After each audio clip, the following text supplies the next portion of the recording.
por el momento, pese a los intentos del gobierno, se la están llevando unos pocos.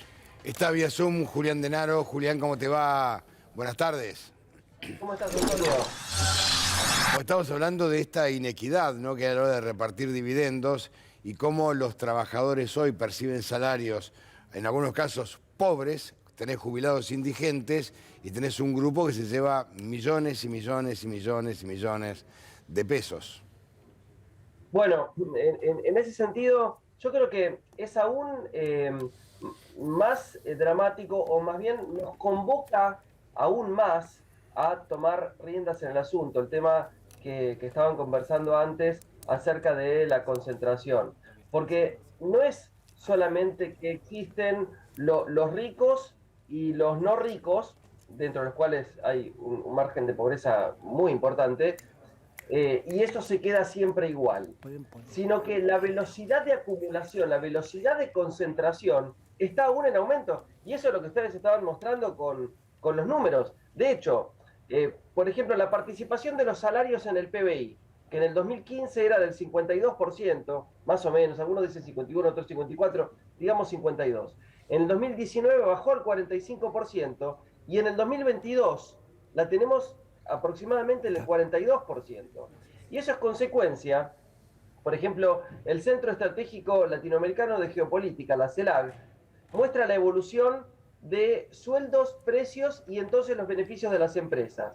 Entre el 2016 y el 2021, sueldos subieron un 335%, estamos hablando de Argentina.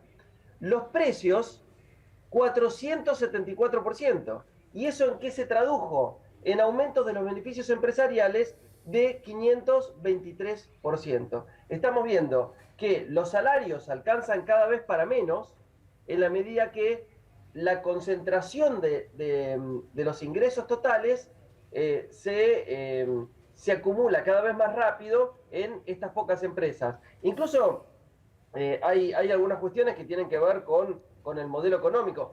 Y también meto otros temas, ¿no? O sea, hay mucho para dialogar, vamos a ir hasta donde me dejen, hasta donde dé el tiempo más bien. Si, hay una frase, ¿no?, que se escuchó hace poco, que decía: si el campo no produce, la ciudad no come. Y mucha gente escucha esto, pero lo que hay que saber es que el campo está produciendo cada vez más y que la riqueza tampoco se la queda a los productores, los trabajadores del campo. Pero Julián, aparte hay una realidad, Julián.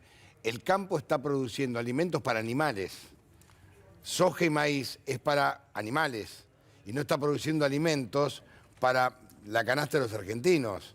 Por eso es una realidad. Lo que menos se produce son hortalizas, frutas y verduras, peras y manzanas, y lo que más se produce es maíz y soja, que es lo que más se exporta.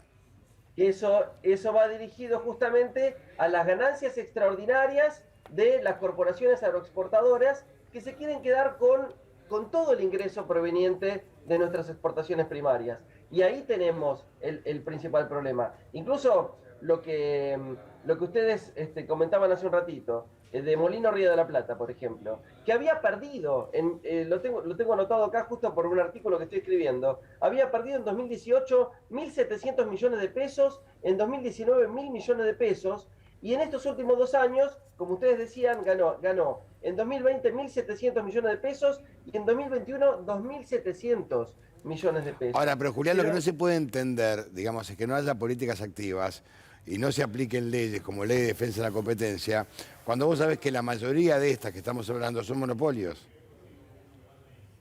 Claro, justamente lo que ocurre acá, por eso tenía que ver un poco con lo que decía anteriormente, las corporaciones agroexportadoras y los grandes intermediarios, los grandes acopiadores, que funcionan de la siguiente manera: a los que decíamos, los trabajadores del campo, a los productores, a los pequeños productores, les pagan incluso poco. Ahí hacen un abuso de posición dominante, prometiéndole a los productores, lo digo de manera sencilla para que se entienda, le prometen a los pequeños productores: quédate tranquilo que yo te voy a comprar todo lo que producís, pero el precio te lo pongo yo. Y ahí negocian los precios hacia la baja. Y del otro lado de la cadena, lo que hacen es inflar los precios que pagamos todos.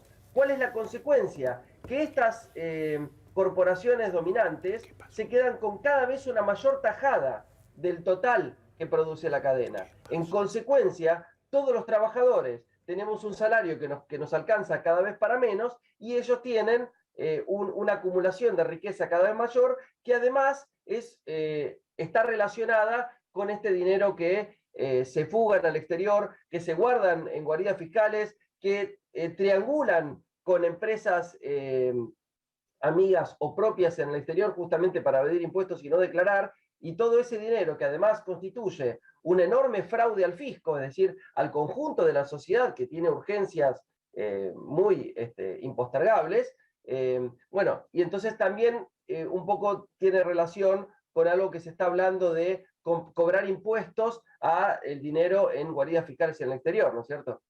Julián, te mando un gran abrazo, gracias. Abrazos. Y está Pablo Eisbusic de